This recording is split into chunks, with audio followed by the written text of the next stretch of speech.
Hi everybody, this is Joe with Joe's Premium Firewood, bringing another fun-filled, exciting video.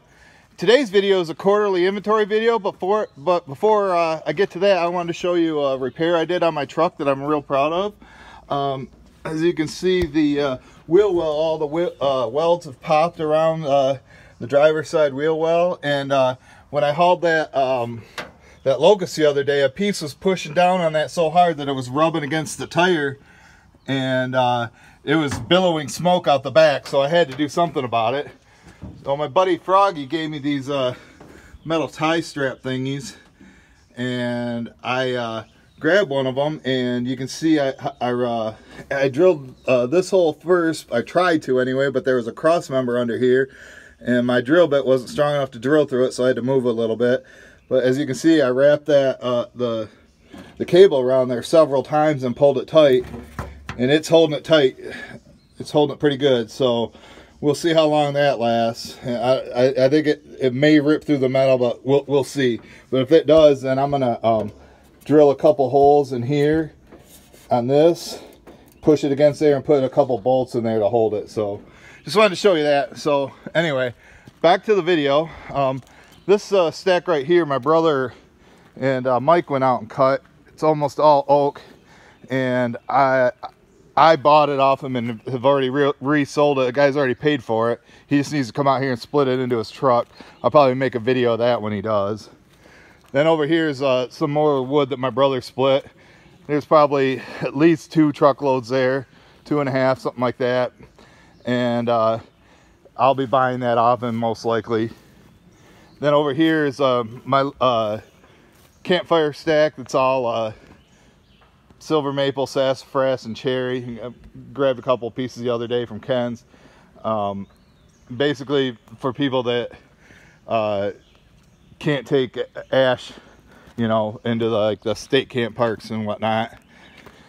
All right, now up here at bay number 1, this is the last of the rounds that I got from Herb, as he has gone into farming for the summer. And what I've been doing, he's been dumping it right there, and I'm gonna make a video of that someday too. And then I just split it. I stack these to get out of the way for the next load that he brought. Normally I just leave it in a pile and stack, but bay 1 is totally empty. But you know what, I'd rather just split into the truck because ash is dry. So anything that's dried, I have them bring here. And if I find another supplier, I may fill that up eventually. So then we'll go over to this side of the barn, and there's some more campfire wood, cherry, silver maple, and sassafras.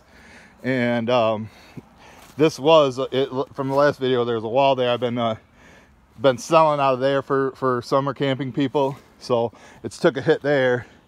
And then you can see I've also been using it to make bundles, and I would estimate in that row right there is probably 180 bundles at $3 each. And I just got a call from the campground. They are coming to they ordered another 200 bundles. They might have to come and get them this weekend because they gave me not enough notice to bring it to them. And then here's the rest of the pile here. This is where I made all the bundles from. There was a stack, you know, you can see where that's stacked. It went all the way down to this oak tree stump. So I would say I'm going to keep making those into bundles, and where this stack was, I'm going to start stacking bundles right in there and fill that up. And there's probably enough to make another 700-800 bundles right here. So that's what I'm going to do with that. Then back here I've got some semi-seasoned oak logs that I've accumulated over the last couple months. I was going to fill this area in, but I've also I sold some to a customer, and I've been splitting it right into my truck and then delivering it to them. And by November, when they start burning, it'll be ready to burn. And then you can see the rest of the pile back there.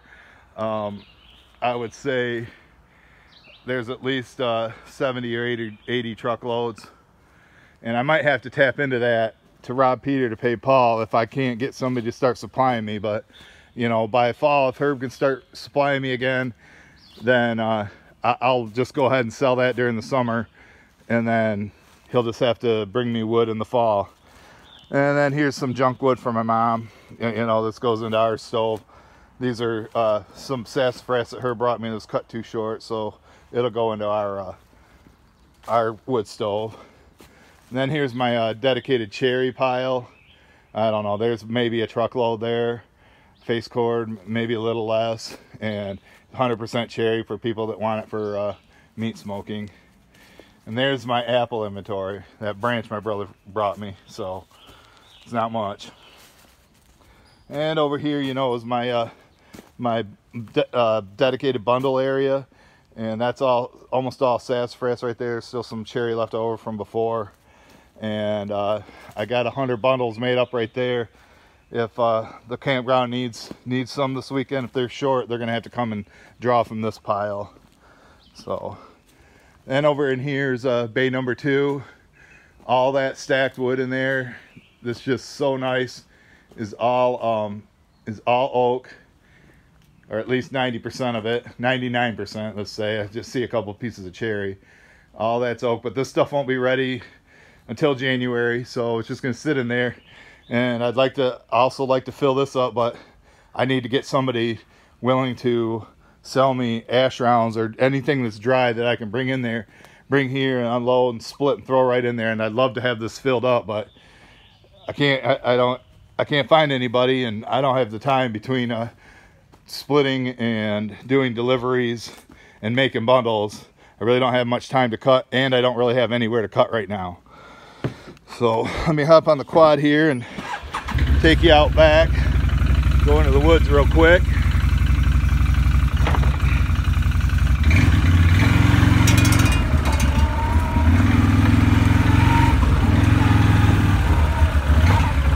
Undergrowth's starting to really come out. Mosquitoes are really bad too. I just basically took a shower in some off or cutter.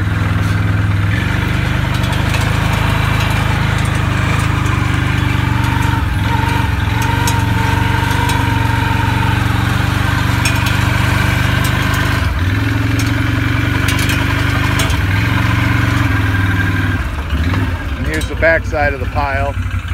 So when, not if, I start selling from here, I'll start drawing from right here. You know, this stuff is almost all oak, looks like, and it's been there since March of 2017. So it should all be dry. I can get my truck back here, get it. I'll just have to move those pallets and go in this way, you know, because the farther you go back, the less time it's been there. So this has been here the longest.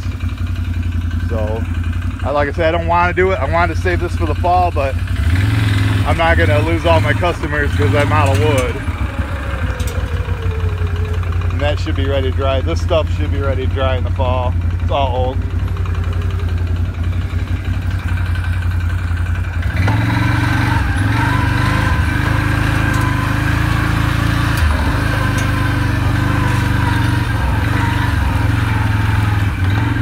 Starting to get a little bit of boiler wood built up, but it is really low, you know. I haven't been doing much cutting. That's when I get the rejects. The only boiler wood I've been cutting is actually cutting boiler wood. Normally this boiler wood is just my rejected pieces, and but I have been cutting boiler wood for my mechanic, but I usually don't do that, but I will for him to keep my truck running.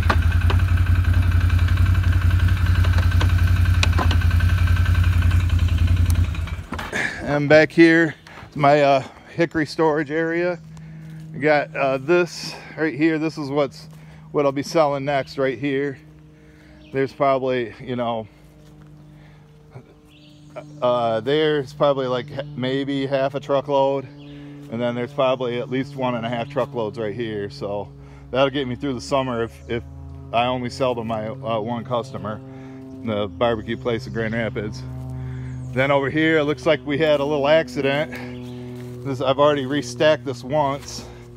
You know, whoever put the pallet there and did that, I'm not gonna mention any names, you know, the pallet needs to be centered. not sticking out on the end like that. And that's why they fall over like this. And I don't know if I might just leave it like that. Because it's just going to keep falling, you know. I guess I got to train them better on how to stack. But there's our burn pile. And then over here, I don't know who put these two branches of hickory right here, but I don't know if it looks almost rotted, so not sure what I'm gonna do with that. But and then here's some green hickory that I split a couple months ago, made a video of. I know it's at least an oversized truckload, a little bit more probably. And then here's oh, hey, I just found out where that hickory branch came from. I thought my brother might have put it out here, but there's where it came from. You know, there's a hickory tree right there, obviously. So so that's where the branch came from. Landed right in the right spot. All right, sorry about that distraction. I just found it humorous. Then here's my long cut inventory, anything that's over 18 inches. And anytime somebody messes up cutting, they cut it too long, you know, I just bring it out here and stack and split it. I'd say less than 2% of my customers want long cut stuff, so I do keep a little bit out, you know, for some customers. And then back here is my the green wood that is going to be sold as my 2019-2020 inventory. And you know, I can't keep up with the dry, so I certainly don't have time to start getting stuff that I'm not going to sell for 18 months or more. So, and I might have to use these locust rounds, because I'm right after this video I'm going to start hauling locusts again to my my mechanic. I owe him 4 more truckloads, and I think there's only 2 more left in the wood, so I might have to cut some more. So I guess I'm gonna wrap the video up. I hope you enjoyed it, and as always, subscribe to my YouTube channel, like Joe's Premium Firewood on Facebook, like this video, share this video, and have a great day. Thank you.